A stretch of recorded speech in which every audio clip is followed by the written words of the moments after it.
like 5 minutes of just Chatter. blabbering. Just want less sifting this time. Right. Sometimes people don't notice. So I- now we're rolling. We can go on every one. I actually wonder how people enjoy the pre-conversation that I put in there. Because we keep some of it. Some of it's not appropriate. I like having a rolling start. Yeah. Where it's like it's not like totally silent, and then it's just like welcome to the show. Is he Like gonna there's a say little it? bit of energy. Like everyone's having fun. It's a good conversation. And then you kind of just casually roll into the show. Yeah. It feels more natural. Unlike this one. Yeah. So wait, are you good? Are you good to go on as far as video? You good? Dig it. So you want to be about right here? If I move my Having my laptop over. phone out, even though we need it to go over the things, is terrifying to me. Maybe be checking your text messages Well, during the show. I feel like the babysitters or like daycare's gonna call like problem.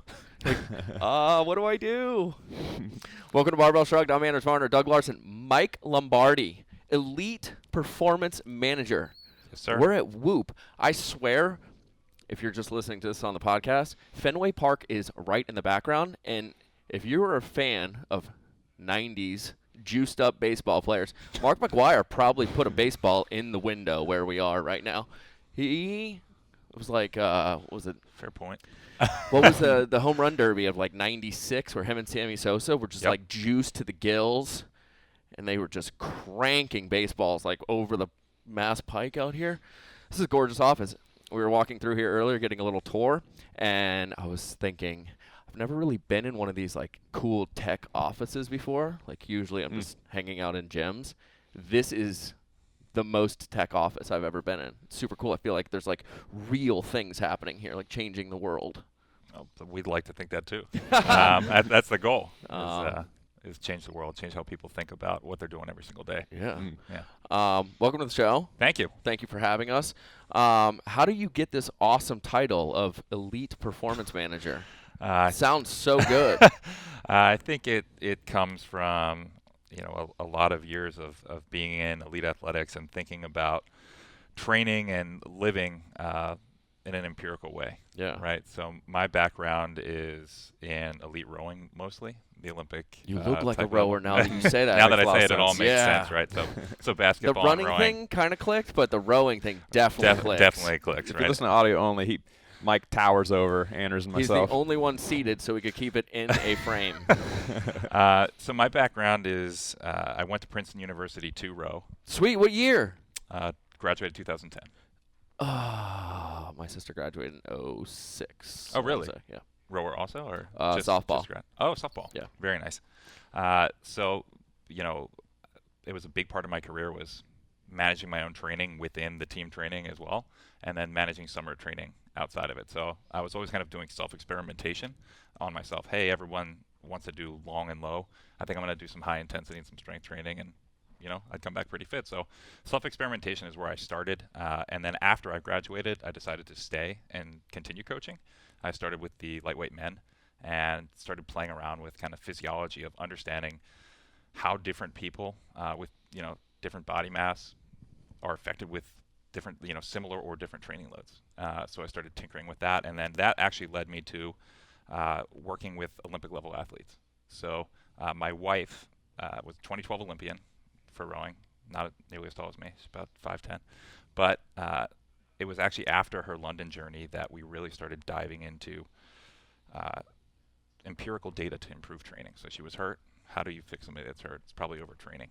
So what we started to do, we created this system on our own prior to, I guess, Whoop being available to the public. It's probably early 2013 of every single morning creating our own recovery metrics. So using SpO2 monitors, urine color, sleep, perceived kind of mood that day, how you feeling, are you ready to go take on a load or you're not. And we're using all this data to inform the training. And with that, we saw great results. And then when I moved here to go to business school, I actually got connected with Whoop via CrossFit. At that time, I guess it would be just CrossFit Fenway, but now it's CrossFit Invictus. They were one of the first CrossFit gyms to kind of jump into this space, and I started looking at this. I was like, holy cow, this is unbelievable. How do I become a part of this? And just so happened that I knew some people on the team. We ran in the similar circle at Princeton, and before long, Now I'm here helping everybody understand their data and action it. Yeah. What was the original idea for the technology and for the app? And has it progressed past the original ideas, or kind of still the same mindset Whoop? but with more features? Are Yeah, you with saying Whoop. with just Whoop in general? Yeah, with Whoop. So the original ideas are, and we'll have spoken to this many times, is there's a lot of things that your body's trying to tell you, but you just can't really get a look at just by feel. So yeah, I feel certain something. So quantification of what's actually happening inside of your body, and that's always kind of been the goal. How do we take a look at HRV? How do we look at daily readiness to inform training decisions? How do things out of here, outside of the gym, how does your just life affect you? And people weren't quantifying that, right? It's very stressful. I heard you, Anders, talk about it recently on your own story. Is there's a quantification to when there's hard periods. Yeah. And it suppresses your HRV. Yeah. Because of what's going on. When we met you guys down at Wadapalooza, anytime someone is coming to me with like a wearable device, I do this like get really quiet and like take many small tiny steps backwards so I can hopefully distance myself and leave the conversation. And we took the Whoop bands home, and I was like, no way is this thing, like, I don't want it counting my steps, which it doesn't do, which I love. But I found myself so interested in the data and being able to like track individual pieces of my workout and where the intensity's at, where your heart rate's at, and the way, in order to survive, I guess, like when we're 35 and to continue training, and like finding that actual strain piece that you guys have in there is super interesting to me, because so many things don't incorporate stress of life. Correct. And there was a day where we were just on the phone all day long having like super intense business conversations. It felt like it was just like 10 hours straight of just high level trying to figure things out. And I hadn't been to the gym. I actually hadn't even like gotten off my chair at all. And I looked down and it was like, your daily strain is at like 14 already. I was like, I've only been sitting here. What happened?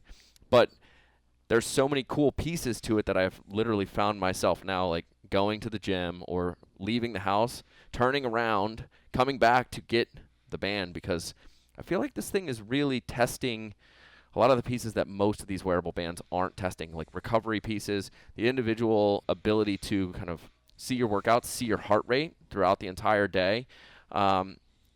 What are some of the big pieces that you guys are looking at in kind of just the general layout of the app, and from strain to recovery, HRV, like if there was an overriding concept of how you guys have structured the app, what does that look like? Absolutely. So you really kind of just touched on a couple of the main features. So if we're thinking about strain, recovery, and sleep, that's really what we're trying to show you.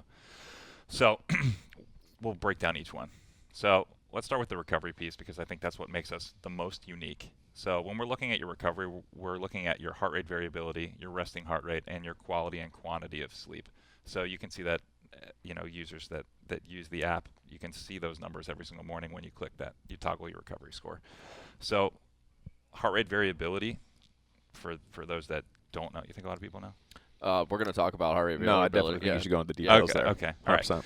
So heart rate variability on the simplest level is a pretty good indicator of your daily readiness. And where that comes from is autonomic nervous system, parasympathetic, and sympathetic nervous system.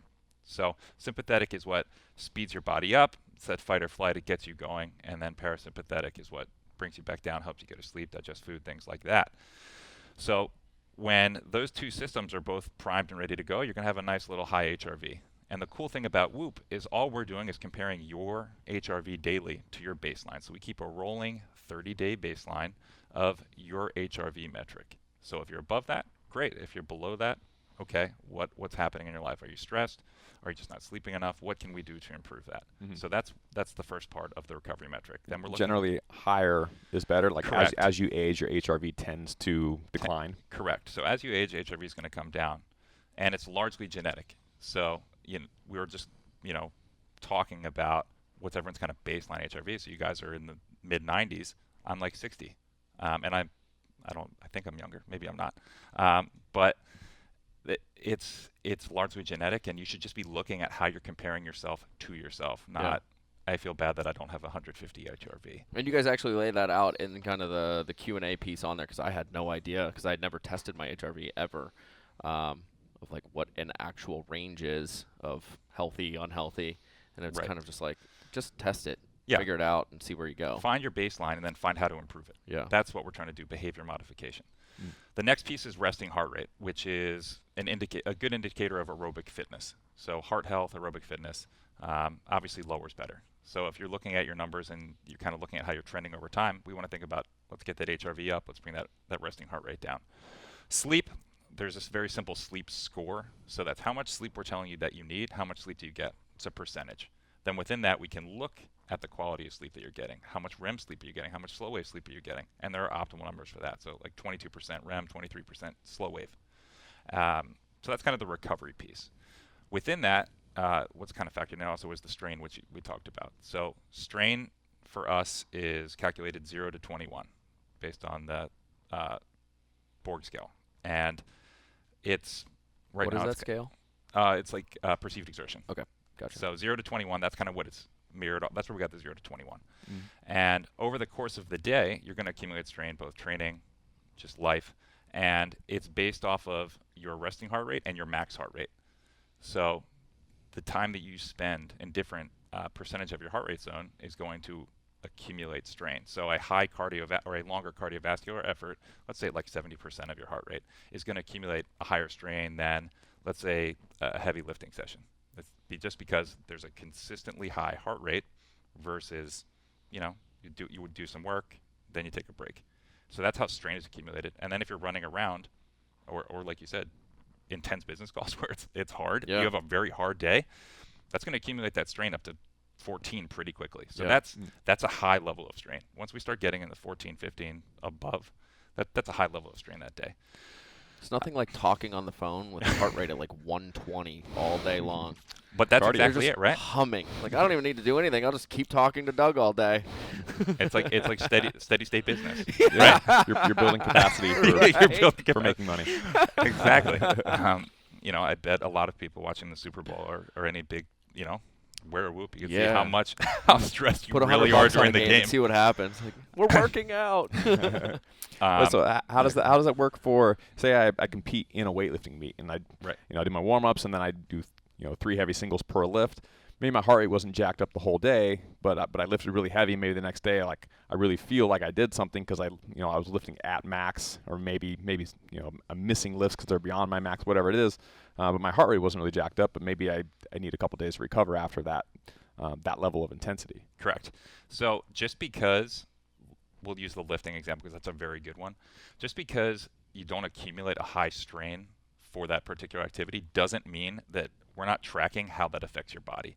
So let's say you really hit your CNS and that you need those couple days to recover, your recovery will be suppressed for the next couple of days. So particularly with heavy lifting, you're going to see that the next day with your recovery, with a lower HRV, probably a higher resting heart rate, and it's going to take you a few days to get back into the green. And obviously there's things that can help you get there, hydration, bedtime etiquette, all these things can aid you, but there still is a physiological response, and you do need time to come back from that. How often are you guys testing? I want to say there was some crazy number that is significantly more tests throughout the day than most of the wearable products on your heart rate. Right. So we're pulling data roughly 100 times a second. Yeah, that's a lot. Yeah, that's a lot. It's why we can be used, and it's going to be highly accurate. Yeah.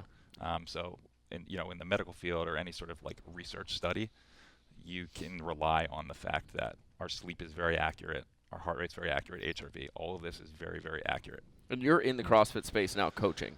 A little bit. I like to help out. I don't coach as much as I used to, but I definitely help out. Yeah. Well, where did Whoop? Wasn't it more in professional sports, baseball, football, Correct. that you guys got your start in? Right. We have a relationship with the NFLPA. We did one of the I believe it's the largest study ever in professional sports with Major League Baseball. We started with some bigger NBA players as well, Olympic sports. That was the beginning, was elite sports, looking at how do the best athletes in the world sleep, recover. Yeah.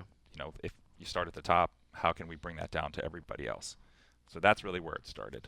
When you are working with athletes like that, are you able to see big differences in like travel schedules, where they're sleeping? Are they home on the road. Like, that's something I'm super interested in, because anytime we go on the road, like down in Miami, it's like I know I'm sleeping, but it never feels like it. So part of it's obviously the travel. How can you kind of mitigate the effects of traveling, which is something we help people do. And it is, Will actually spoke to this recently about home field advantage. It's really just the effects of travel, and it's not that you're necessarily sleeping less, it's a lesser quality of sleep that you could be getting. But there are things that you can do. Let's say you're going to Miami, you immediately just need to walk in and put that thermostat down, like immediately. There's optimal temperatures. We want that, if you can take it 62 degrees, but 62, 68 degrees, that's going to help you get to sleep and stay asleep. Yeah. So that's a lot of the teams we work with collegiately sleep better on the road after we've worked with them and practice. Let's look at your itinerary. Let's build in these tips, and they go out and they've got almost a better HRV and recovery score on the road because they're away from campus. Yeah. Whatever's going on, and business people as well. We've kind of seen this. I've actually noticed a massive difference in my sleep quality when my wife is on the road and not. It's like my body does not recognize being in a bed by myself. And all last week, slept like crap. Well, I didn't really know until I looked at the thing and was like, something changed this week. It's like, your HRV is trash. And it was like, I wonder why. I was thinking, well, solo dad, and then it recognized being with the questionnaire that you guys have each night, like, you're in a bed by yourself, something changed. Right. So that's the really cool part about that, and that's being actioned now. So before, that was something you could look at within the desktop version. You could see, this night I said yes, I slept by myself and I had 2 drinks or whatever the case. Yeah. Now the voice of Whoop on the app is actually giving you your stats. Have you guys noticed that? No, there's a voice? Oh, well, it doesn't really speak to you. Oh, I was like, dude, I don't have that the voice. Do I get to change the person? Is it Siri? Like, you slept really well last night. Great job. So the voice of Whoop it used to tell you things like, if you're dehydrated or if you're thirsty, you've already been dehydrated. You've kind of missed that window. Now we're giving you actionable data, as in, when you sleep or when you read before you go to sleep, you get 22% more REM sleep than when you don't. Right, so I know you're talking about now. I saw that. Yeah, starting to give you real feedback as opposed to just suggestions. Yeah, that's got to be the hardest part about giving someone a whole lot of data, is they just go, wow, this is really interesting, but what do I do? Like, what changes do I actually make? How does this actually going to improve me in the real world, other than just being cool that I know this data? Right. And a lot of things have just, on people on their own, there's behavior modification, right? People start getting more sleep. They start drinking less, maybe. But that's the biggest one, is people will see how much a couple beers before they go to sleep crushes them for days, not just one day. Yes. Because I see that on there each time, and 2 of the big ones that pop up to me are screen time, and then 2 or more drinks. Yes. How does the alcohol really affect kind of the recovery? Because you would think 2 drinks, it's not a huge deal for somebody that weighs 200 pounds, is relatively athletic. It shouldn't seem like that much. Does it really affect their sleep and recovery that much? Well, it's all about the timing, right? So let's say the 3 of us went out and had some drinks right now, but if we did nothing else, we'd be all right. That's why it's within that 2 hours of going to bed. Yeah. Just because your body's still processing the alcohol. So when you go out, St. Patty's Day, perfect example. Those people that really had a great time in South Boston, their recovery is going to be suppressed for probably 5 to 7 days. And that's just the way it is. Because the more excess you go, the longer it takes to come out. And it's like thinking about even eating late. So timing of food, it's not just alcohol. We're going to keep trying to add more inputs that you could put in there, like, hey, I ate cake at 10 p.m. or something like that. So we shouldn't be eating, heavy foods that require a lot of digesting late at night, because that's diverting from our body being able to just go to sleep, which is the goal at night, right? Have you guys discovered any kind of counterintuitive findings there? Like, if you're on your phone in your bed, you're probably not going to sleep as well. That's what mine told me. If you are drinking, as you just said, a couple drinks right before you fall asleep, your sleep quality probably isn't as good. Those are semi-intuitive. Yeah. You could probably figure that out without having data, but it's nice to have the data actually back it up. Were there any counterintuitive things that you guys discovered that you wouldn't have thought of at first? I don't know if they're necessarily counterintuitive, but it's deeper level stuff. It's something like we do a lot of self-experimentation on ourselves here. That's part of the deal. And let's say using like raw water meditation. Let's say you do that for 3 weeks and then you pull that away. We've done that, and our recovery levels were significantly worse off of it. So that's really it. People think that I can just have the phone on and work till I go to bed. There needs to be a very clear separation between the bed and everything else, right? The bed is meant for sleeping. You shouldn't be taking your laptop and working in bed, because your brain doesn't know what to do. It's going to think, I got to keep working, and then you're stressed. So that's the biggest probably takeaway for everybody is it kind of a combination of the light coming in and Yes. the dopamine just rush, or have you guys been able to parse some of that stuff out? Because reading, I think, brings you some of that dopamine hit just in general, so that is kind of a separator. So we suggest, and a lot of us wear like blue light blocking glasses. Oh, that's so cool now on Instagram. God, so cool on Someone Instagram. send me some of those just so I look like I know what I'm talking about. So we actually a lot of them You're wear a biohacker. For sure. Yeah. But that makes a big difference, right? Let's say you have dinner and then you're sitting down with your family. You can read on your phone. All the options you have on your phone to put in night mode. Okay, but it's not really anything. Yeah. You actually need to block that light. And if you can start distancing yourself from your phone like an hour out, that's outstanding. Creating more gadgets so you can play with your other gadgets. That's what we need. I'm going to need something to protect the blue blockers. And then the phone. We'll have 3 layers of this thing soon. The other part of it, besides the blue light, is people either just straight getting in bed trying to fall asleep or staying up beyond when their body's telling them to go to sleep. So when your body's telling you to go to sleep and you fight that urge, you're like, oh, I got my second wind. Yeah, you did, because your body thinks it needs to stay up because you need to survive. So when you do that, even if you do go to sleep, it's not going to be very restful sleep. Mm-hmm. So when your body's telling you, you kind of got to listen to your circadian rhythm. And all of us are a little bit different. So some people need to go to bed early. Some people like to stay up late and sleep a little bit later. If you can accommodate that with your schedule, you should do that, and a little bit of self-experimentation. A big part that we're pushing out with Whoop now is sleep consistency or sleep regularity, and that's going to bed and waking up at the same time. So that's a new score you can see as well. What we tell on people on the elite side is a score of 70 is pretty good. The higher we can get, the big added value there is deeper sleep. That's slow wave sleep. Wait, what was the context for the number 70 you just threw out? Oh, it's like a percentage. Do we have that one on ours? You do now. You do now have sleep consistency on there. So the context of that is how regularly or how consistently are you going to bed and waking up at the same time? So even if it's a few minutes off, the closer we can get that to, let's say, 10 p.m., 6 a.m., even if it's a little wiggle room, 10, 15 minutes each way, that's huge versus 10 p.m. one night, 1 a.m., 11, all over the place. Yeah. Because your body can start to predict when it needs to get to sleep, and we can get a big chunk of that slow wave sleep right at the beginning of the night. Because as we go on, it's going to get less and less and less.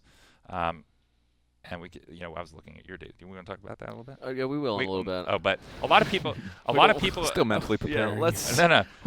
It's the point is, Does it just say you have a newborn baby? No, it's not uncommon for people to get a good amount of REM sleep, but struggle to get slow wave sleep. That's the thing that people have to prime their body for. And go ahead. I was going to say, can you walk through each of the sleep cycles that are on there, or each of the pieces of the sleep cycle? Right. There's like 4 of them on there. There are 4. So it's light sleep, REM sleep, slow wave sleep or deep sleep, and then awake. All 4 part of one sleep cycle. So REM sleep is brain regeneration, right? Particularly when people will use the student athlete. When they're studying for midterms, that REM sleep is jacked way up. They're in the 30% of their night's sleep spent right there. That's a good thing for most people. You said reading before bed, a really good way to get REM sleep. Slow wave sleep is muscular regeneration. We're clearing the toxins from our body. So from an athletic perspective, we produce 95% of our growth hormone, daily growth hormone during that period of time. So if you look at just your sleep score and say, I'm getting 100% of my sleep score every night, I don't understand what's going on. Why am I so tired? I'm sore. My recovery's going down. Really, it's probably that slow wave sleep and you're missing it. And there's lots of things to do to prime that. And then awake is part of every sleep cycle. That doesn't mean, hey, I woke up to go to the bathroom middle of the night awake. It's a lot of times imperceptible. So part of it, hopefully we want to keep you asleep as much as possible. Again, new metric that everyone can see, sleep efficiency.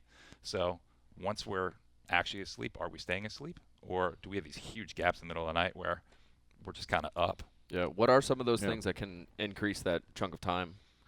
For slow wave sleep? Yeah. So you want to go simple and then more in depth? Definitely. Okay. So the simple. I love simple. Yeah. So let's keep it simple. The simple one, things you can do during the day. Yeah. You need to drink more water. Everybody needs to drink more water starting when you wake up. Yeah. So if a good goal is if you can take your body weight, cut that in half, and drink that in ounces of water, that's outstanding. That's immediately going to help you stay asleep. Room temperature, we talked about. If we can keep it cooler, 62 to 68 degrees. Light, we have to eliminate all light. And, looking at your phone going to bed, we want to eliminate that as well. So think about using an eye shade. Noise, think about earplugs if it's really noisy. Hopefully it's not. Keep your hands and feet warm. That's going to help. You can take a quick little 2-3 minute warm shower right before you go to bed, because what that does, heats you up, but then it starts to cool your body down, which starts to put you to sleep, which is a really important thing. You could eat things like casein protein, cottage cheese, things like this that actually aid in sleep. So I know I talked about don't eat too late. Think about what you eat too late. Let's say it's 8 or 9 o'clock. Just in moderation, you can have like some raspberries with some cottage cheese and maybe like a casein shake, whatever you want to do it. That will actually aid in your sleep. So there's foods you can eat, and meditation's another really big one. I would suggest that to everybody. It's not, you don't have to spend an hour doing it. You can spend 5 minutes doing it. Think about some mindfulness, journaling, getting your day in order.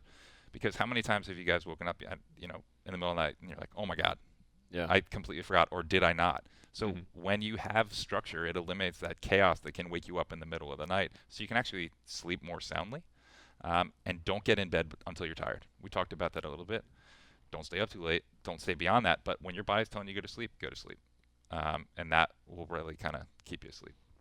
The athlete that is just kind of going to CrossFit classes 3-4 days a week, maybe 5 days a week, how can they start to use some of this sleep cycle stuff and use their kind of workouts paired up with the band and the information that they're seeing to kind of maximize their amount of time? If they get 3 to 5 hours a week to actually be training, say they're sleeping like crap on Monday nights or whatever it is, but how do we kind of start to take what's on the band and apply it to people's daily lives? Right. So answering those prompts is a really important thing, just for insight to yourself. So let's start looking at how is it possible to get more sleep? That's the lowest hanging fruit. How do we just sleep can we get 30 more minutes? That's a good start. Then what are the things that are affecting me? You said Monday's terrible, or I always have a bad recovery on Monday. Why do I always have a bad recovery on Monday? Yeah. Am I just burning it on the weekend and not allowing myself to recover? So it's starting to look in the mirror a little bit about what they can do. But if they're not changing anything, let's look at that perspective. That's probably more realistic first. If they're looking at a red recovery, maybe they should go for a jog that day instead of going and doing Fran into something else. Yeah. Right? We need to think about managing load. So just because something is written, and I think this applies to all athletes across the board, just because something's written doesn't mean still do it if your body's not prepared. We've all been there before. Yeah. Hey, I don't want to feel weak. My coach wrote this. They're counting on me. And then you go and you bomb. And then everyone's like, what the hell just happened? Why did I? Yeah, exactly. So you're perpetuating potential overtraining. And how long does that take to come out of that? It's different for everybody. But if you're really deep in the hole, you might not come back for several months. So for the average CrossFitter, think about, let's say you're looking at your recovery. Don't go crazy. We just talked about 19.4.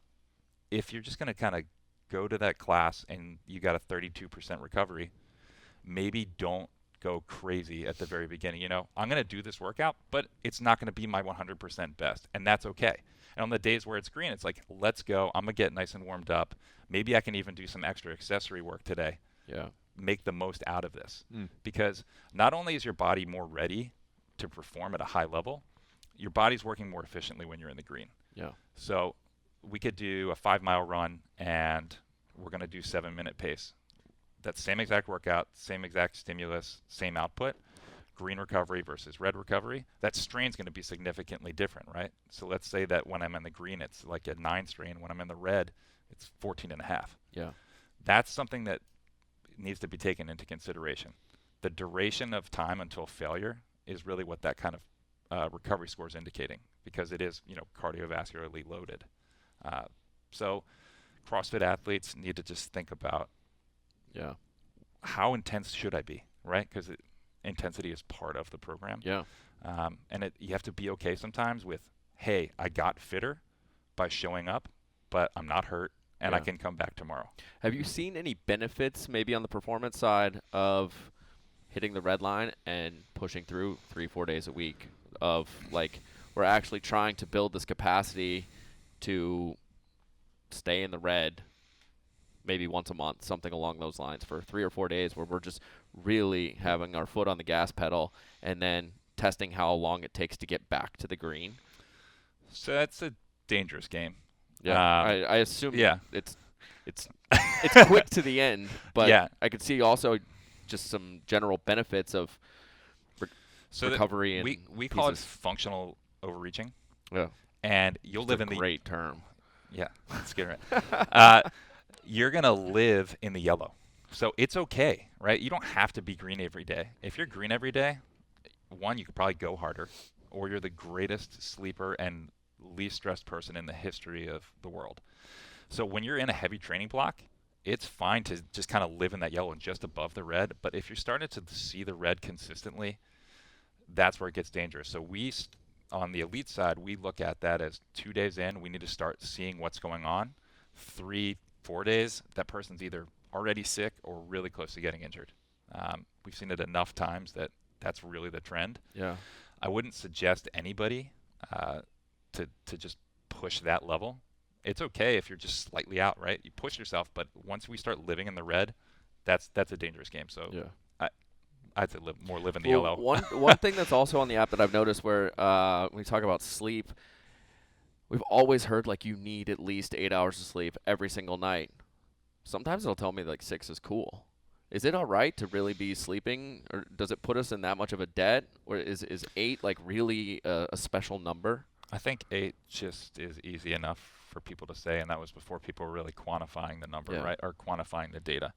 So if you look in your app and you really dig into the sleep needed screen, if you click on that and it shows you, so it's going to show you what your baseline is, how much sleep you're kind of realistically getting, and how much more sleep do you need based off of the strain you've taken on, sleep debt that's been rolling, things like that. So no, you don't necessarily. 8's not the magic number, and it depends on what you want to do that day, right? Have you used a sleep coach? I guess not. Brand new?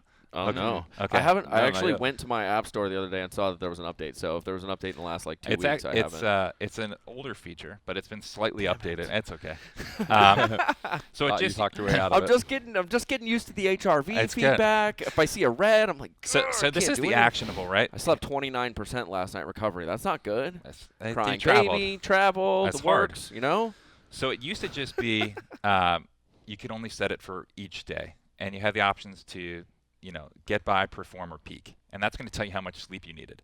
And what you do there is you set your wake-up time. So it's a perfect one for the CrossFitter, or just anybody that's, let's say, is going to train in the morning. You set that time that you're definitely waking up and how you want that performance to be. So then we start working back from that, and we start sending you those. You get those push notifications, right? Hey, you need this much time in bed to get this much sleep. Based on how you want to perform that day, we're going to give you a different feedback. So if you really want to peak, you're going to obviously need more sleep. I believe it's like 95% sleep performance. So use that as a guide. If you know that Wednesdays are a really tough day, you're not going to train, When you say a tough day, how do I actually get to a 21? I literally yesterday was on my feet walking, I must have walked 7-8 miles, just a couple hours, and then I ran 45 minutes on trails, and then I didn't sit down all day long, and I looked down, it was like 16.5 or something. I was like, what do I have to do? What do I have to do to max out the score? But maybe you're very fit. Be a construction worker or something. Yeah. So something that will drive the strain up would be like a marathon. Ooh. So here's perspective. I'm not going to do that one.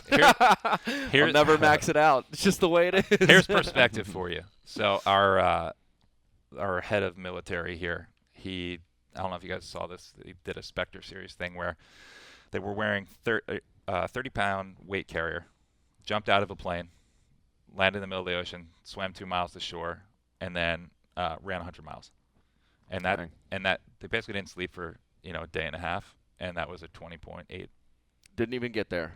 Okay, so it gets very, very hard to get there. Maybe one day it'll be possible to get a 21, but right now, oh yeah, no, yeah, and you're talking about this goal of accumulating strain. If you really think about it, you almost want to start seeing less strain potentially, because that means you're getting fitter. Yeah, your body is more efficient at doing what you want to be doing. And then the other thing that I was really interested in is the kind of like the perceived level of exertion of how hard was that workout and how well do you think you did. Right. What does passable mean? Like, am I just kind of like half-assing my workout and you're like, yeah, you showed up? I tend to be always in like the strong side of things because I just assume I'm doing okay. Like, I feel good about working out. It's relatively hard, but it's not like doing Fran the first time in my life where I was just like waxed and laying on the floor. Right. And like where do each of those, it's like passable, strong, and then peak? How do we kind of perceive those from the band side of things? Oh, well, that's really just for your feedback. Is it? Okay. Yeah, I didn't know if it was like calculating no. like some. So it's completely for you. It does not factor into the strain score at all. So if you're pretty hard on yourself, then you're probably going to be very favorable. You're going to be great today, Anders. You'll see a lot of passables. Give yourself a 5. Yeah. So that's what it's for. It's really subjective. And then if you go back and look at your data and say, man, days when I have a 75% recovery, I feel outstanding. Everything I do is outstanding. Some people feel kind of lethargic when they get like 95% recoveries. They feel maybe a little bit out of loop. So we've kind of seen, and this is more anecdotal than hard evidence, but there's starting to be more empirical evidence that pro athletes feel like they perform best somewhere between 65 and 75%. They're just in the flow. Let's talk about hockey or basketball, guys that are playing consistently, not something like a pitcher. Obviously, we want a starting pitcher to have a very high recovery because of the effect on pitch velocity and control and all that.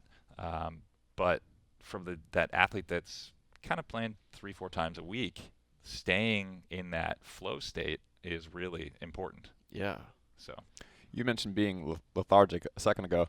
I know if you wake up in the middle of a deep sleep, you kind of wake up, you're just like real groggy and whatnot. Whereas if you would have completed a full sleep cycle and you wake up in a different phase, and maybe you know more about this than I do, like you will wake up and not be quite as tired. Even if you had roughly the same amount of sleep, if you wake up at the right time, you can wake up and feel a little bit better right when you wake up. Yeah. Is there any aspirations to build anything into the app to kind of set like a general time to wake up? Like I want to get roughly 8 hours of sleep, and then it will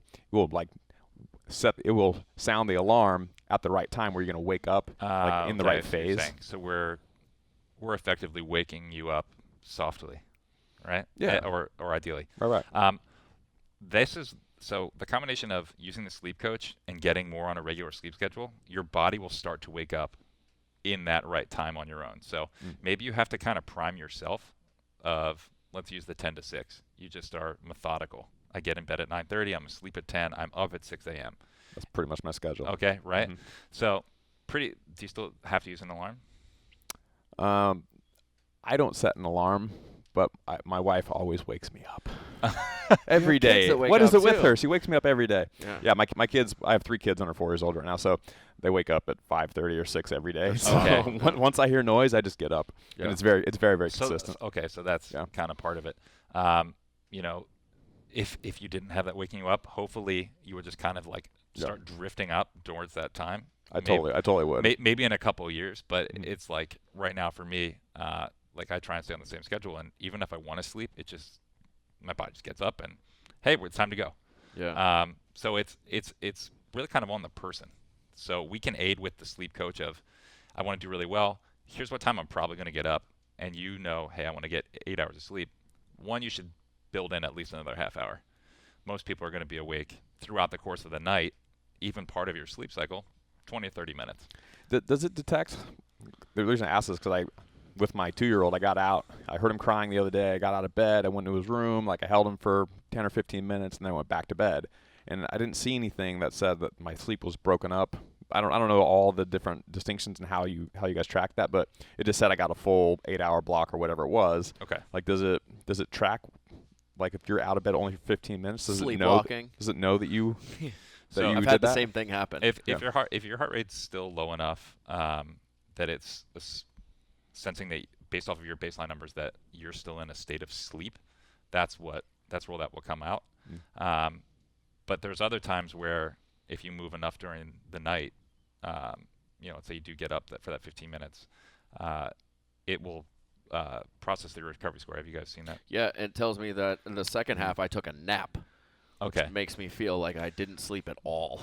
Right. So I'm like, oh no, I was up for like an hour in the middle of the night and didn't even know. So that's when that happens. That's an editable field.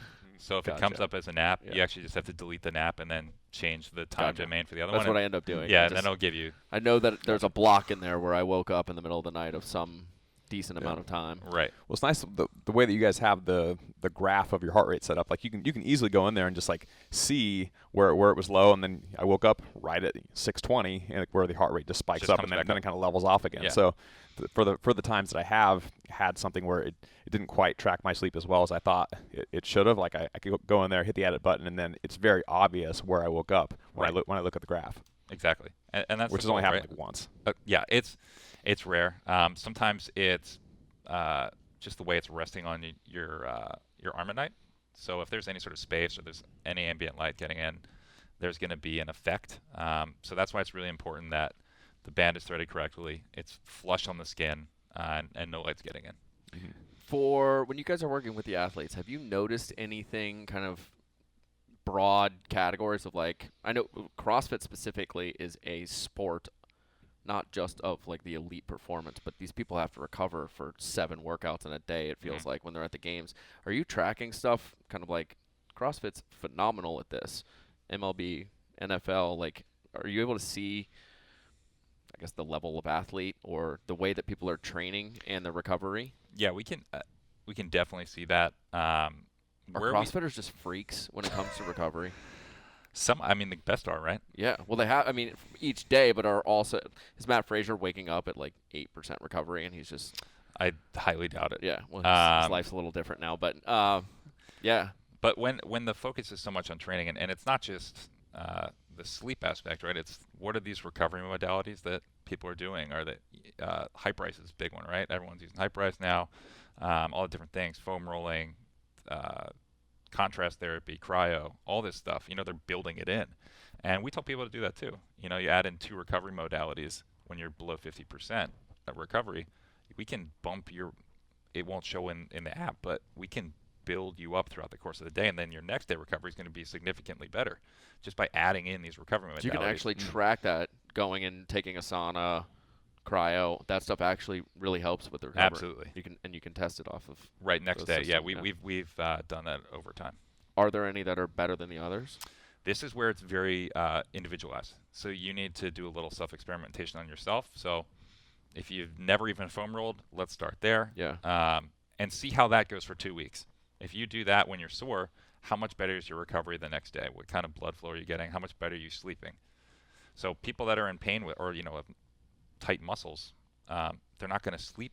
They're not going to get that deep sleep, right? Because it's just uncomfortable. So like soft tissue massage has been shown to help people get better sleep. Yeah. Each day you have I wake up and then I have to do my input of, did I drink alcohol? Did I smoke cigarettes? Did I read on my device while I was in bed? Did I share my bed? There's a host of questions that you answer yes or no to. Is there is it possible in the future to have like a create your own entry? I think that's where we're going. Yeah. Because we do get a lot of feedback that people want more customizable options, and that will help people really understand. Because while we have this kind of like, I guess it's, general look at here are the main things that are going to affect you, I think people do have particular circumstances that they would love to know. Like, let's say a doctor's on call. Like, I was on call, and I haven't really slept in 36 hours. So how does that affect me for 3 days out and that kind of thing? One thing that, and when we had our call, about a month after we had been wearing the band, that came up to me was the calorie counter that's in there. Can you walk through just a little bit of the process of like how is that created? And then I felt like mine was really high when I first started wearing it. Does that come across with most people? Just kind of the process of where does it come from, and then how should people interpret that data? Yeah. So just like anything that's, kind of machine learning, it has to eliminate kind of outliers over time. So if you only have 4 days of data and it's all over the place, that's going to be very variable. Yeah. So that's why once we kind of get that month baseline, it's fairly accurate. Calories, it's based off of heart rate, height, weight. If we could put like BMI in there at a high level, that'd be great. But most people have no idea what their body mass is, and or that just says we're obese. So it's a guiding principle. Are you obese? Not right now. I have been in the past, though. Yeah. I'm overweight, though. I am definitely overweight. I'm probably like a 28 right now or something like that, which puts me overweight. It's a guiding principle. Yeah. But I wouldn't live and die by it. Well, mine has significantly come down to a more, I would say, to where I think expectations would be. It's still, I feel like a tad bit high. I actually started eating a ton more and put on like 8 to 10 pounds in the last 3 months because of, I just looked at it, I was like, oh, maybe I'll just try and meet that number. Whether that's great or not, I don't know. I felt like mine was artificially low for a long time. Yeah. I think part of it, too, is that I don't wear this during jiu-jitsu. Just won't stay on them, break it or whatever. So that's a hefty chunk of my activity. I know I can enter it in afterward, but and actually that actually leads to a good question about when you enter in an activity. I say I did weightlifting for an hour, I did wrestling for an hour. You could have a drilling session for an hour, or you could roll live for an hour, and those are radically different sessions. Is there a way to like rate the intensity of those activities? Is that part of it? So you could, right? You could put that you did jiu-jitsu, and you could manually input, hey, the first 30 minutes were skill, and you could put that perceived exertion low, and it's gonna, your strain score will be lower. And then when you're actually really intense with it, you could put that as a separate session. I think a lot of people probably, if it's an hour-long session, they just kind of let it roll and kind of look at how it was over the hour. Not everyone's, looking at it at a deeper level, but you absolutely could do that. Yeah. Yeah, I think I might do that. Just entering it as 2 separate sessions, I think, solves that problem. So, yeah, you might have to turn off auto-detect for that. But yeah. When we first got the band after Wadapalooza, I was moving across the country. So each day was like packing boxes, then moving, and then unpacking boxes. And the first couple days came back at like 4,500 calories. It's like, how am I going to eat all this food? How am I going to do this? But it's totally come back down to like a where my expectations would be, as it's kind of like learned what I'm up to. Right. If what I tell people and what we tell people all the time is, if you're really, really interested in calorie intake and that macros, you should really consult a nutritionist. And if you really want to dial it in, dial it in. We're a guide for that. Have you guys gotten into any of the nutrition stuff and like how that helps with sleep and recovery and just? So again, we know like anecdotally, what works, but I think everybody needs to figure out what works for them too. Yeah. So some people are like highly fat adaptive, and it works very well for them. Some people should avoid grains, and they're better with lean protein. Figuring out what works for your body, even just recently, I've been saying this to other coworkers, is nutrition, I think, is borderline the most important thing, and we need to kind of figure out how to talk about it more, because I don't want to say eating clean, but eating right for your body and for performance or whatever it is. Let's just say daily performance. That is a game changer. Yeah. Versus when you do just say, I'm going to have 2 slices of pizza and that's lunch. that affects you. Yeah, that's actually how so when I started coming back at like 4,500 calories in the first couple weeks when I was moving and up all night, it just wasn't great, like health-wise. I started taking screenshots and sending them to a good buddy of mine that does nutrition coaching, and I was just like, what is going on? Like, how am I going to eat all this? And it was just really funny because he was looking at it and he was like, dude, you're lifting like 30-pound boxes for many hours a day. Like, you're just like total caloric burn is just so high. It'd be very cool to be able to take people's nutrition if they could enter it into there and then see like not only the sleep but the performance side of things. And I think that's a goal, right? We want this to be a full 360 view of everything, and how do we integrate with other things as well to make it a seamless experience for, let's say, someone that's already using like MyFitnessPal, where people are already logging their macros. How do we make it more accessible for everybody? And we already have kind of API integrations with other training platforms because a lot of big programs, military, they all use different data aggregation platforms that we just push our Whoop data into. Yeah. Are there any metrics that you guys want to get onto the platform that you haven't quite built into the system yet that are objective, like the way that heart rate is objective? I think where a lot of feedback people ask for is more real-time feedback, because the way Whoop works right now is it's collecting real-time data, but it does need to be processed and then pushed back to your phone. So particularly with endurance athletes or even CrossFit athletes, what's my actual heart rate at this moment in time? And that's something we want to work towards in the future of giving. The biggest thing is, what's my heart rate? It seems like it's a little bit off. It's just because of this slight delay of having to process, and we're working towards just real-time objective heart rate. So you don't need to also have the polar strap. You're good. You've got real feedback. So how is that all being detected? I flip it over. I see there's two little green lights on the bottom of it. It's just shining a light into my body, and that's how it's getting the feedback. So these little green lights. How does that work? How does that work? Smart people, where are you? The green light. I'm not the hardware guy. So it's photoplethysmography, right? Like most wrist wearables. We've also it's got an accelerometer, the temperature, and we talked about we're talking about our data sampling, data collections, right? Different skin tones are absorb light differently. So that's part of it. Body temp, all these things factor in to how we're reading this. Mm-hmm.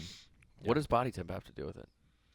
What does body temp have to do with anything? Like, what's it reading and like how's? I guess I wasn't expecting that to be, or it's even skin tone. Like, what is that?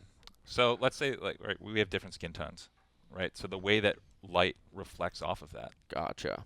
Is different. So that's why when we're testing, we've got all different types of skin tones, how many different types of people. How well the light is getting through your skin. The green ones? Correct. Gotcha. Yeah. Not hardware people. Sorry. Yeah. With this type of technology, like, is it at all possible to get any other metrics like if I have a continuous glucose monitor, I'm measuring glucose, or if you expand that to other metabolites or whatever, like testosterone and whatnot, is it possible for something like this to detect those types of molecules within your blood? As it's created now, I'm not sure about that, just because of probably the kind of blood testing required for that. Right. But when we do research studies where we're using Whoop as the monitor, and we can do some sort of blood testing as well. That's the goal, right? And maybe as we continue to work forward, we get to those things. Mm-hmm. But part of it, I'd say, just from the business perspective, is you don't always have to do everything, right? Some people do things very, very well in the space, and how do you kind of work together to put everything in? Hey, let's say like Inside Tracker does a great job with blood, just because I'll give them the local shout out. They already do that. How do we work? How can we work with them to put all these things into a place to create that full picture that we were talking about? Mm-hmm. Before we get in and break my whole life down, some of the design features, this thing's waterproof. It you is. can take it in the pool. Correct. A lot of swim teams actually use it. I swim this all the time. Do you really? Oh, 2-3 days a week, easy. Wow. What? I don't know. Tell me about it. Do you notice anything? I haven't taken it to the pool yet. I didn't even know until we had our call. Well, it's really nice. Like the way this strap is, I barely recognize that I have this on my body. Like it's very comfortable to wear. Yeah. So like when I swim, I don't even notice that I have it. That's great. That wasn't a question for you. No, but that's good. That's the point. We want it. That was the the first thing really I thought when I got one of these. I was like, God, I don't want to wear something on my wrist all the time. Like I'm not like a watch guy. I'm not like an accessories guy. Like, but I barely remember that I have this, whether it's swimming or I'm sleeping or. The only time I ever recognize that I have it on is during sex. It always gets caught on something. Yeah. My wife asked me to take it off the other day, and I was like, don't you want to leave it on? Don't we want to get Do you want to see my heart rate? Don't we want to get some data? You get an arousal metric with this thing moving forward.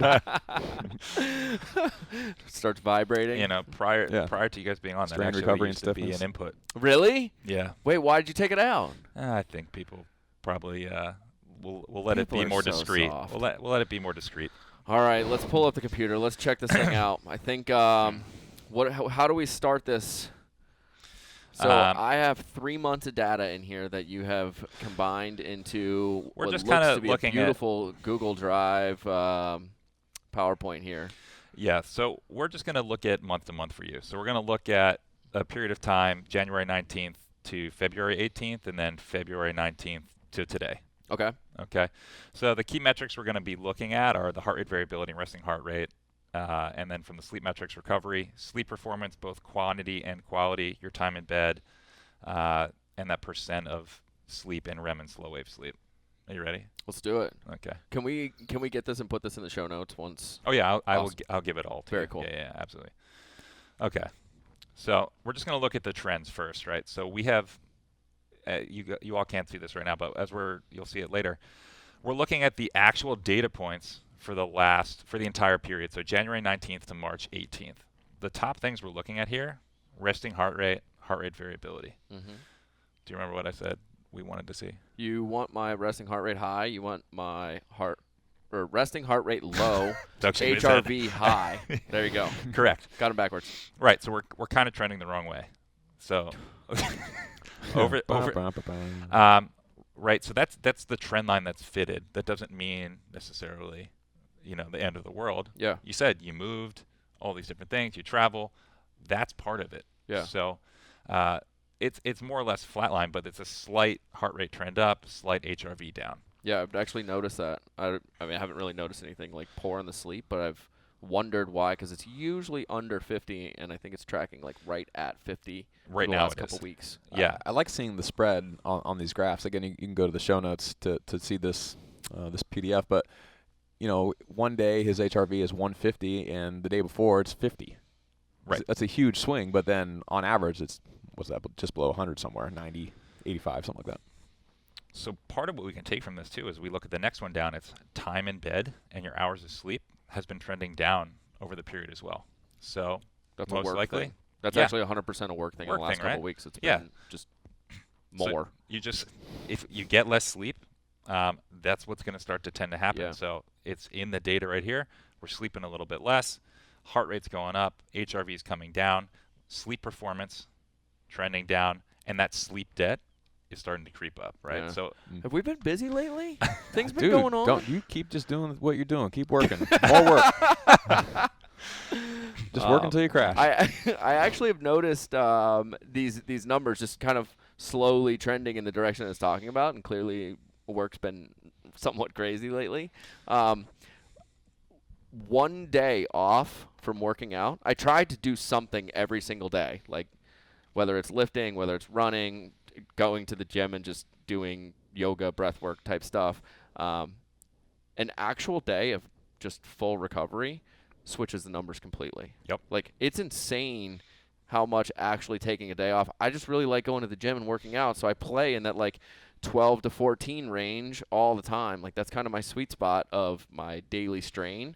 But I have really noticed these numbers. I don't like feel much worse. Like, I feel like they're kind of, I would like to think they're decent numbers, but I've definitely noticed just as work's been crazy lately, we slightly trending in the wrong way for all of them.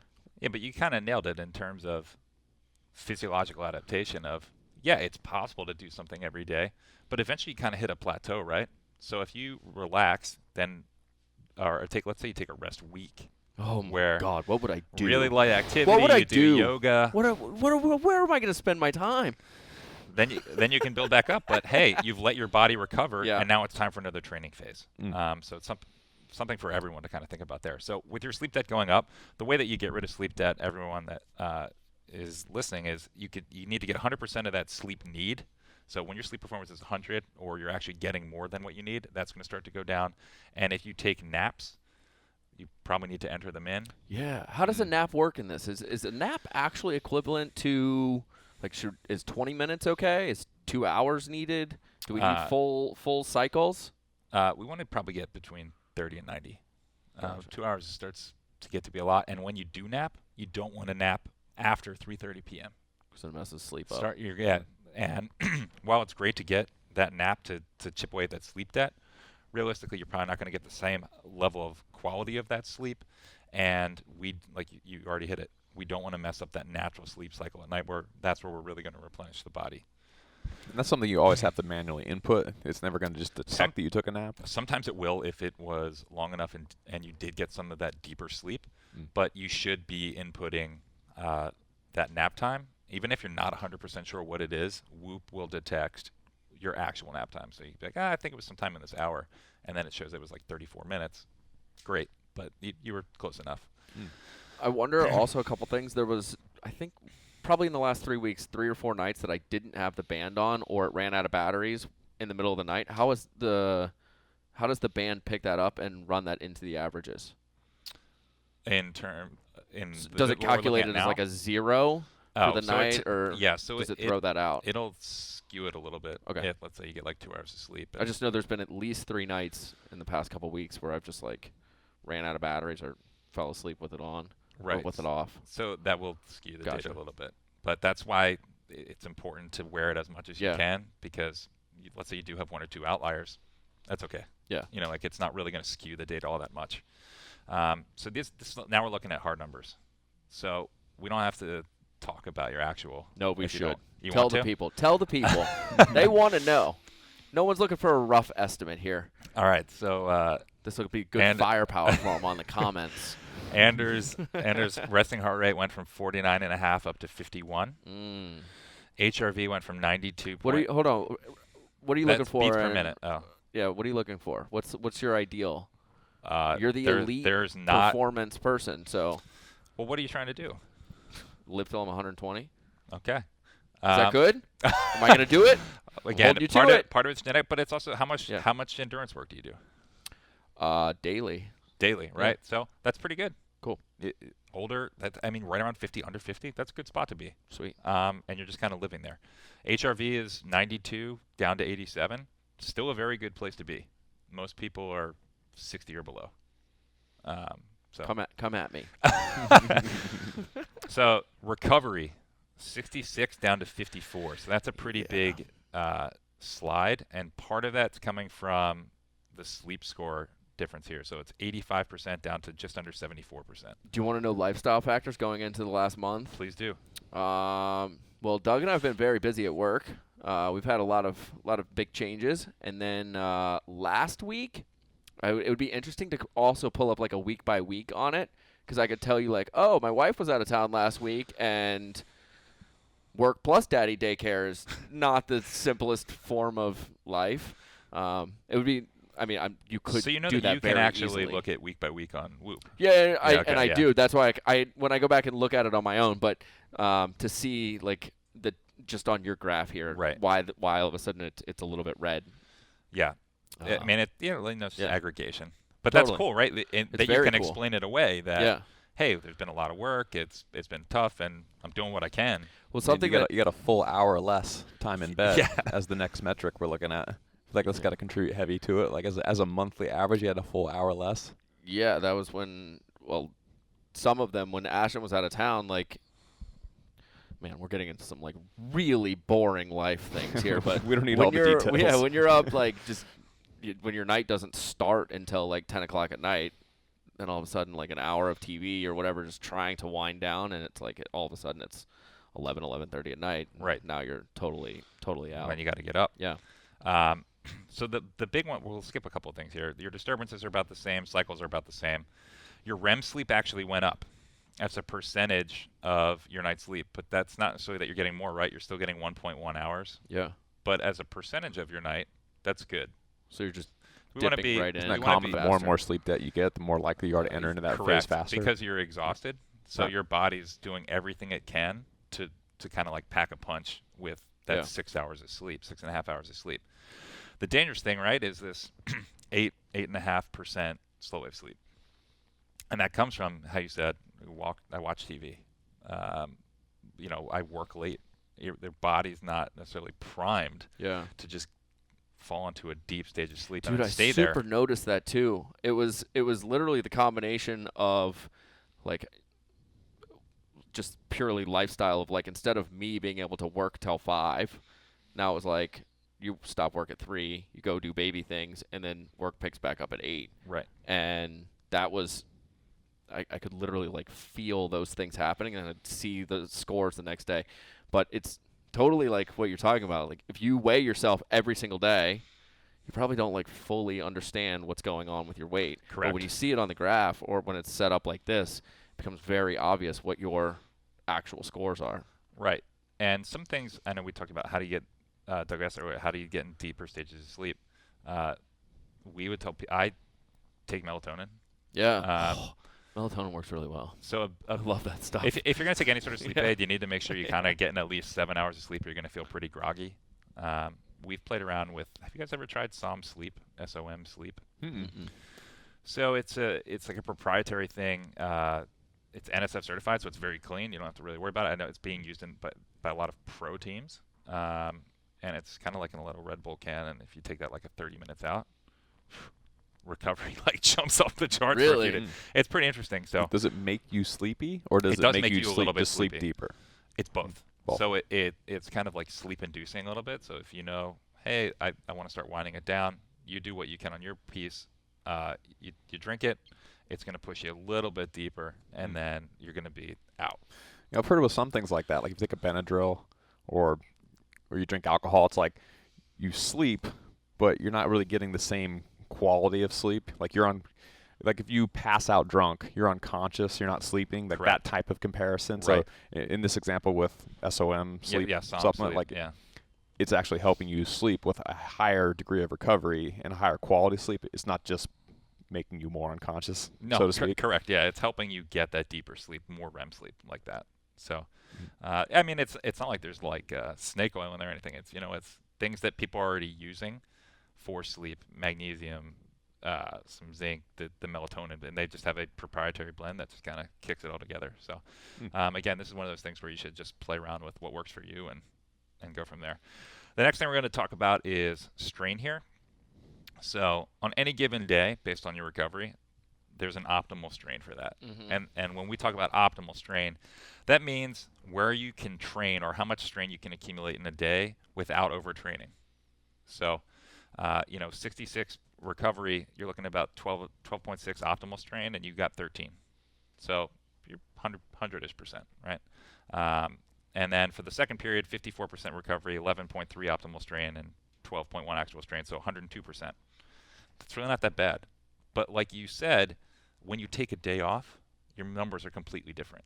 So if you can get a couple days where even if you're in the green, it's okay to relax. Yeah. Well, I shouldn't say I just started. It's probably been 6 months now. Like, I really just like going to the gym. It's kind of like my time to be alone and do all that. So I've been trying to. This has been a super helpful tool for me of like, how can I stay in this range and play with the numbers and like actually track what I'm doing, because that's my happy place. It's my dojo. It's where I want to go and do things. And how do I take the information that's in this and then turn that into a training program so that I get to be there 6 or 7 days a week, not because I want to go PR my deadlift and my 2-mile run, right. But how do I make the gym work for what I have here? Exactly. Only being off by 1.5% kind of makes me feel good about that. That's very good. Yeah. Listening to your body. Check that out. There you go. Bam! You nailed it. Get in the show notes. Check me out. I'm killing it on this page. Yeah, and then people can just kind of read these, going through the data. We things we've talked about with the slow wave sleep, and it's just kind of a write-up of actual actionable steps that Anders could be taking to improve his sleep. What do you see as like what does like the normal person's sleep life look like? The normal person. Yeah, I mean, if Joe Schmo from the CrossFit gym shows up and they're 3 to 5 days a week, they're normal desk job and they're relatively high stress, probably sitting in a car, sitting at a desk.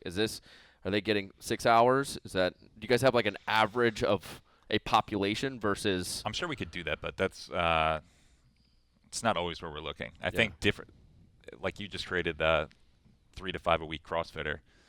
That's going to look something different depending on what their job is. Yeah. It'd be more like, hey, what do people that work on Wall Street look like? Right? That's the kind of thing where you're like, terrifying. Yeah. Whoa. If they knew, they probably wouldn't know, or they wouldn't want to know. Yeah. Right? And that's part of it too. Some people hate seeing that like they need to make a change to their life, so they push back. But it's like, hey, this is actually what your body's telling you. It's important for you to listen. Is this type of analysis or reporting available for the average person, or do you just put it together? I put it together, but this is what I do for like the elite teams as well, and all the maybe one day. But that's why we're trying to build these things into the app more. So when you answer those prompts when you wake up, it's important to answer those prompts because the more feedback you put into Whoop, the more actionable data you can get out. And we're going to keep building that out too. So, and if you're the coach of a team and you want to see the data for your entire team, is there a separate app or desktop version where you can see the whole group? Right. So we're on the desktop version now. And if you ever logged in with what you signed up for Whoop with, your email address, and on the whoop.com, you can actually look at this. You guys, what did I put as Shrug Collective? I'll get there eventually. It's a lot of teams. What teams are you coaching? Are you allowed to talk about them?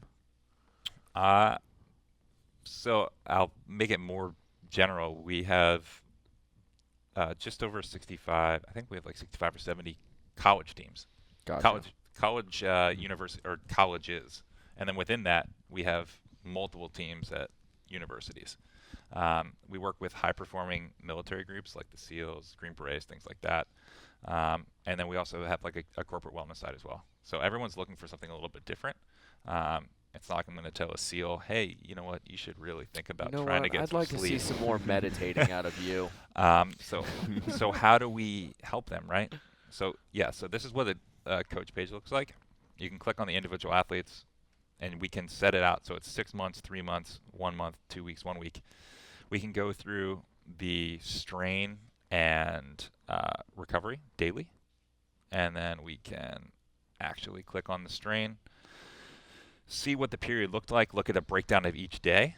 We could hypothetically go into that and look at the actual activity. That was yesterday. Yeah. That was a big run yesterday, 45 minutes on the trail. Got after it, right? 150-ish heartbeat. Right. So and then you see all of your, right? So that's pretty good. And then if we look at recovery, we can see where you are versus your baseline on any given day. And then hours of sleep. Let's pull this out to 2 weeks. We're going to see time in bed, slow wave sleep, REM, all of these kind of running averages. How many nights you got 8 to 9 hours, 7 to 8. So it's really all laid out for you pretty nicely. Yeah, I really have taken the data that it gives me and really paid attention to. Man, I hate when the sleep stuff's all jacked up because I know it's coming. But to be able to go into the gym and have a decent plan of maybe you don't need to kill yourself today. Today's a day to push it. I really enjoy having that functionality for just understanding intensity and just duration of how, like, what you're going to be doing each day. Yeah, so you're using it really well. Yeah. And that's, people should be thinking that, again, how can I use this information to not put myself in a bad spot where I'm susceptible to get the flu or tweak my back just because class is doing 5 rep max back squat. Have coaches been pretty open to the idea of getting their athletes on this, or are they still? Oh yeah, coaches love it. Yeah. We work with them in kind of like a consultative way. We're their sleep expert, and we set sleep goals. And the more that teams work with us, the changes are unbelievable. People start at, as a team average, 75% sleep performance. Before long, the entire team's at 95%, and they're winning national championships, and their sleep debt's under 20 minutes and things like this. So the more feedback you get, or the more you actually look in the data, the more it can help you. So go ahead. For coaches that, say you're coaching one-on-one athletes, like, is there a way to get notifications to the coach? Like, your athlete wakes up and their sleep quality is really poor, and it just pops up on the coach's phone saying, hey, Anders didn't sleep very well last night, and you go, okay, cool. Like, you just got it right away?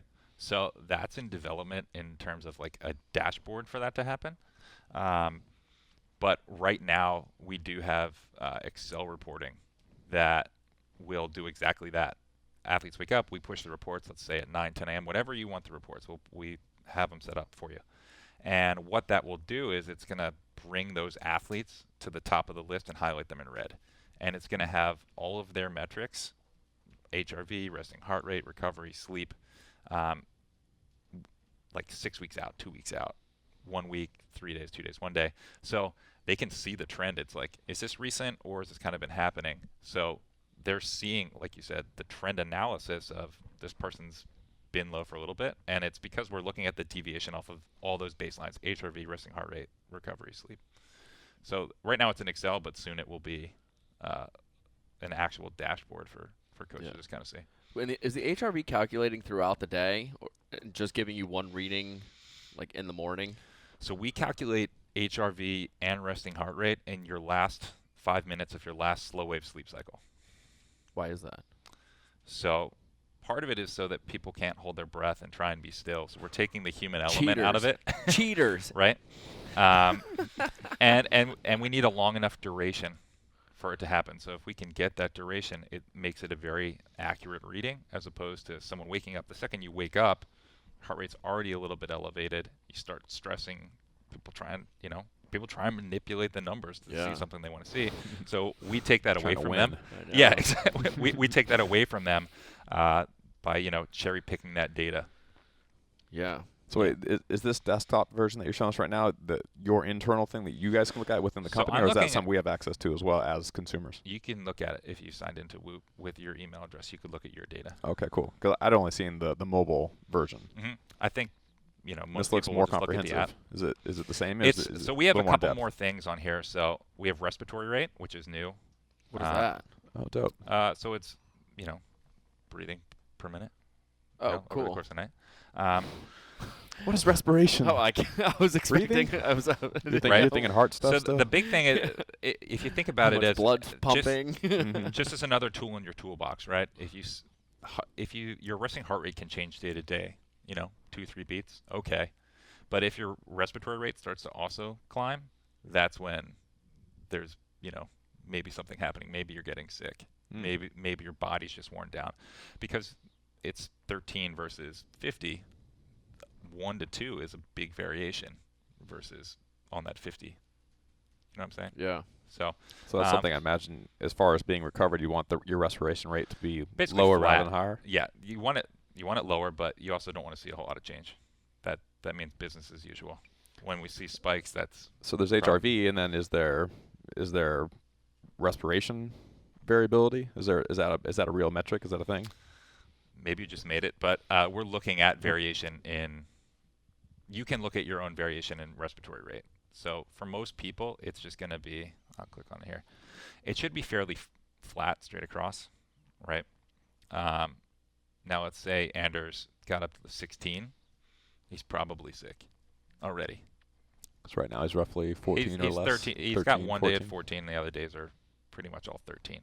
So that's kind of business as usual for you. That's good. Your resting heart rate's about the same. But yeah, it's just we're trying to continue to make it a more robust profile. So it's not just resting heart rate and HRV, which are both very valuable. HRV is the most valuable, but this is just another tool. I dig it. You're working with CrossFit athletes specific at the gym you're coaching at, right? Yeah, and they all use Whoop. Are you well, James Hobart's over there, right? Are we allowed to talk about him? We can talk about James. James doesn't use Whoop. He seems pretty open. He doesn't use it? I think he used to use it when he was training with Rich and for the games. But all our other coaches do. I can see, because I see a lot of times, especially probably in the last 2 years, people training with heart rate monitors on. And I feel like this is a significantly more comprehensive way to go about really actually including the recovery, but not people started to bring the heart rate monitors in to see kind of where they were at, like how long can I maintain 70, 75, 80%. Do you notice any of those numbers when you're working with CrossFit athletes of how well they're able to stay aerobic, anaerobic? Is there a recovery piece to that? So that's actually a really good point. So since we're talking about the gym, I actually have a page for it. We can talk about it. So one of the younger coaches, very good at CrossFit, high skill. I said to him the other day, when the Open's over, we need to start working on your aerobic capacity because his heart rate is a bit higher than everyone else's. So these are the elite people. These guys are pretty elite. Yeah, they train 5-6 times a day, and seminar staff. So they're is pretty. Is that you with a 67? Where? Oh, HRV. yeah, HRV. Yeah. My average is 60. Yeah. I'm not. That's fine for me. Yeah. But you can look at things where, hey, he's got a good HRV, or someone has a good HRV. They're sleeping well, they're training well, but you see a high resting heart rate. That's where we can see, hey, we just need to work some base level physiology of. You need to spend some time doing lower intensity cardio. And I still think that's where a lot of people are missing out in CrossFit. I think Chris Henshaw's done a good job teaching people about pacing and thinking about that piece, filling that piece.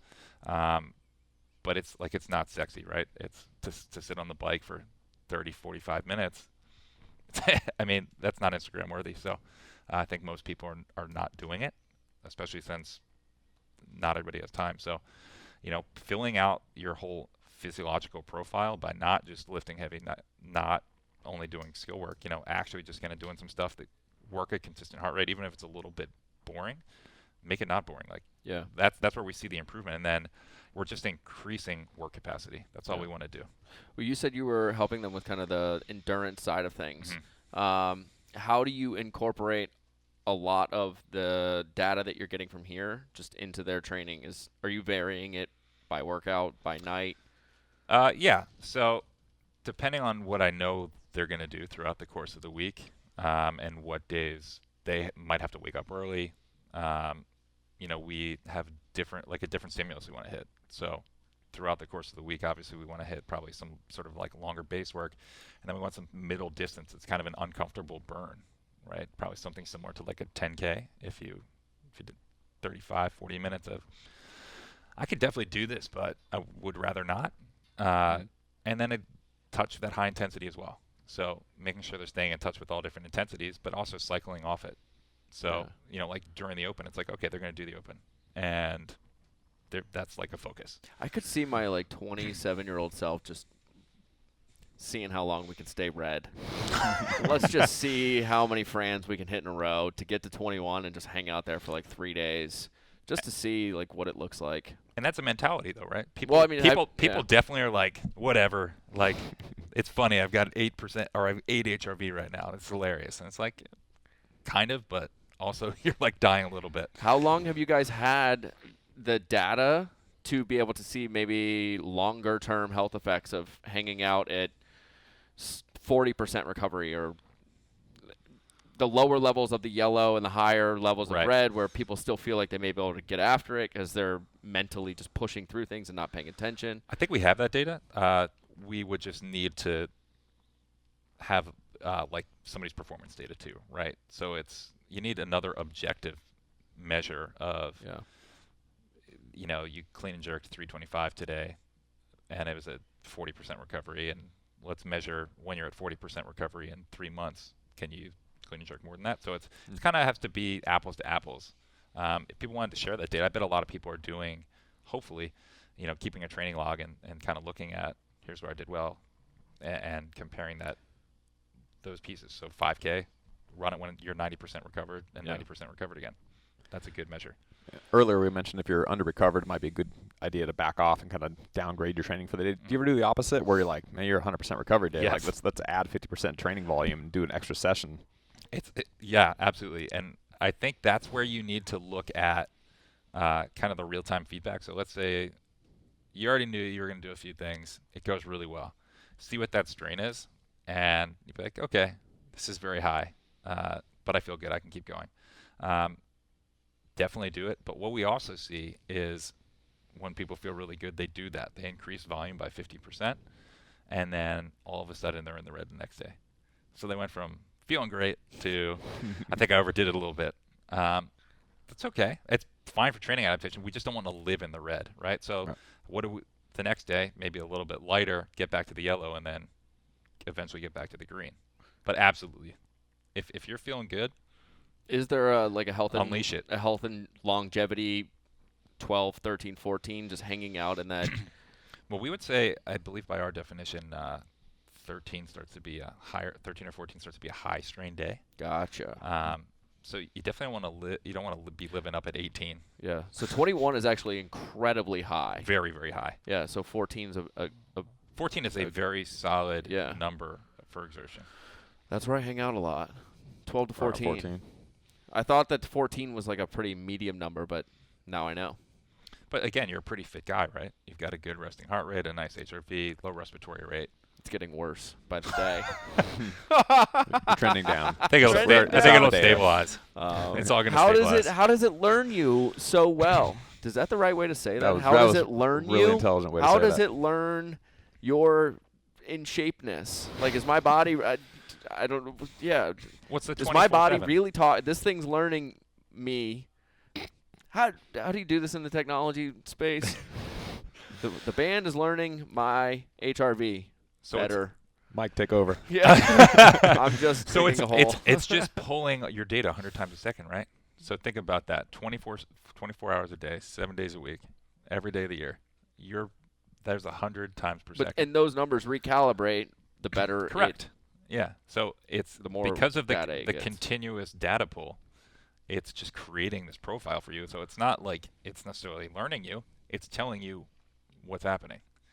So if I put Doug's on, the whole thing would be confused. super screwed and have no clue kind of what happened overnight if we just switched bands tonight. I mean, it would keep reading, but it would. But the feedback would be feedback weird. would be. But you guys have kind of similar metrics, but yeah, it would still be like what the hell. Yeah, it would definitely recognize. Absolutely. So what about if you say you tear your hamstring really bad, and so now your lower body training is kind of, temporarily off the charts. So you go and your upper body is totally recovered. You can do a lot of upper body training, but like your upper body feels good. So say you're doing bench press and pull-ups and whatever else, but you still have like this massive hamstring tear. You got lots of swelling, et cetera, et cetera. Like, does it still mark you down as unrecovered, even though your upper body is more or less fine, but your lower half is recovering from from real trauma? So we actually had a situation like that where we had a football player who broke their leg and immediately went into the red and then just kind of stayed there. But that's part of it, right? Your body is diverting energy to fix that broken leg. So in your example of is it going to accurately show, it might be skewed depending on the severity of the injury. So it's looking at your entire body's health. So if something is suppressed, that doesn't mean that you still can't do bench press. And that's an important thing to think about, is just because you're in the red doesn't mean that you cannot go still do something, right? Like my wife ran the New York Marathon in the red and it was fine and did well. So it's a guideline. It's a guideline for you to think about your behavior. If you know that, man, I'm itching to just throw some plates on and do some bench press and some pull-ups, like, you're probably right. Mm-hmm. So mood is a really good subjective thing to think about, because it's easy to look at the data and people can get crippled by it. Yeah. You do have to still understand yourself if you know that you're capable, and that's part of just filling out your mindset as an athlete. Do you guys have any instances where the athlete just wears the band and then the coach looks at all the data, and you just kind of like don't tell the athlete. Like, you can't wake up and look at your own data because like it just messes with their head. They're like, I'm in the red. Like, today's gonna be a horrible session. Oh my God. Like, yeah. No. We actually have that. Yeah. So just let the coach make all the decisions. You just lift weights. Yeah. A lot of people ask us to do that on game days. So we will hide, or if it's match, let's use tennis or something like that, where it's gonna be several days, or a swim meet. Hide all the recoveries. So we're still pulling the data, but the coaches will see it and the kids will not. So yes, that's a very real thing, and it depends on different cultures. So if people, we've seen that the gamification of sleep and recovery is a good thing when there's education with it.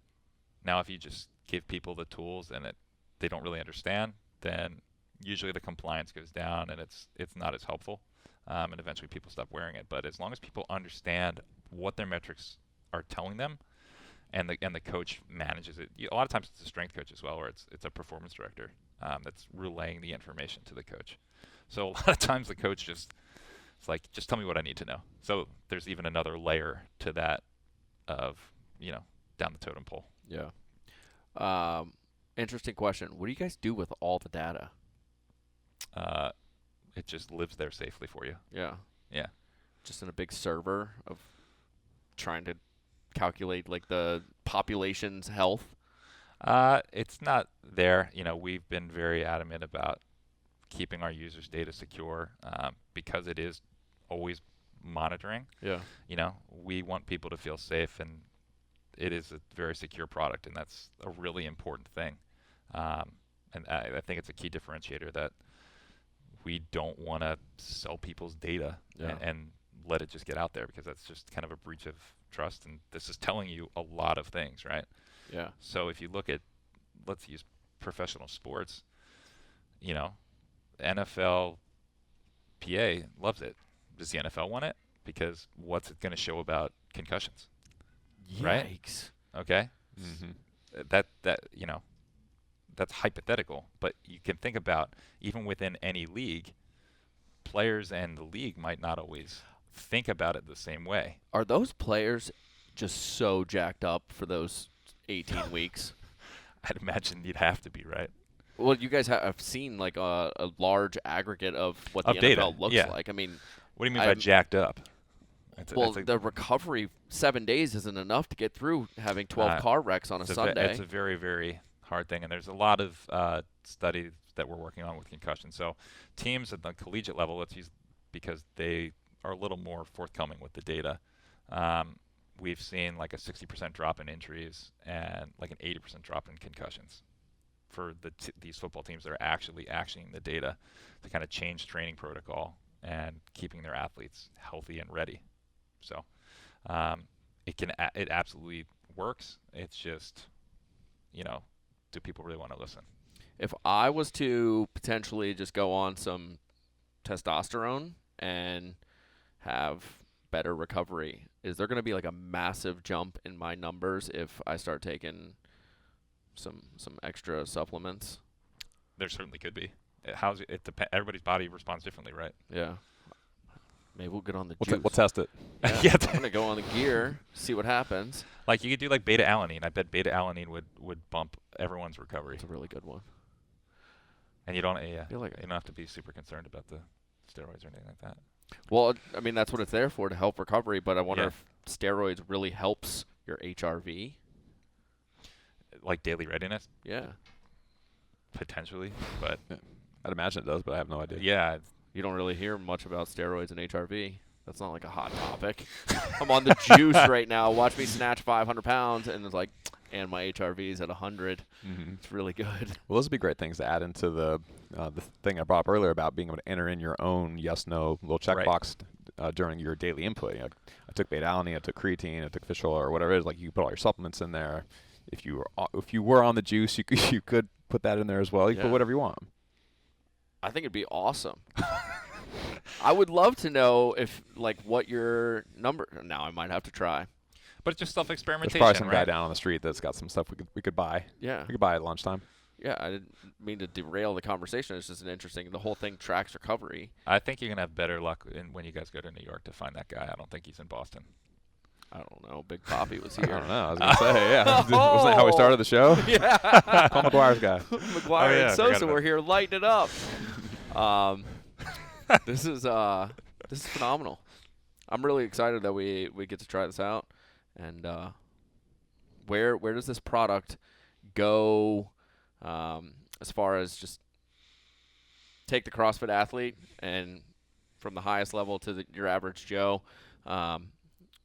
Are you doing any specific tests on the CrossFit athlete, that population of things that they're interested in? So we work with a couple teams a little more closely, couple athletes more closely, and that's something where we could look at kind of end of the year post games analysis of how are you doing.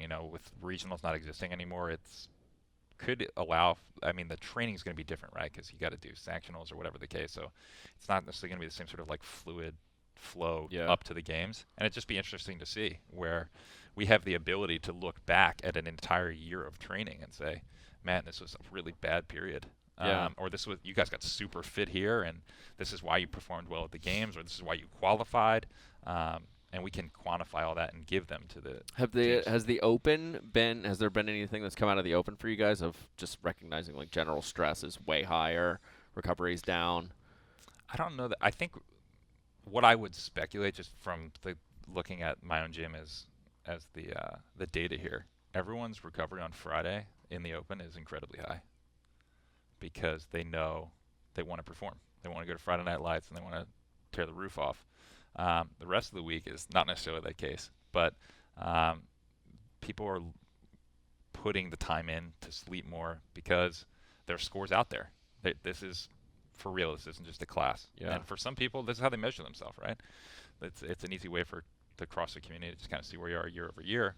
Even though the workouts are different, it still shows you what you can do, and it's out there. So I think people are putting the time in to change their sleep habits.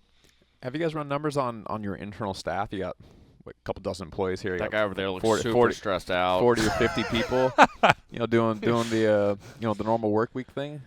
Have you looked at the data for just the company? So we do have team page. We have different team pages for even like different departments.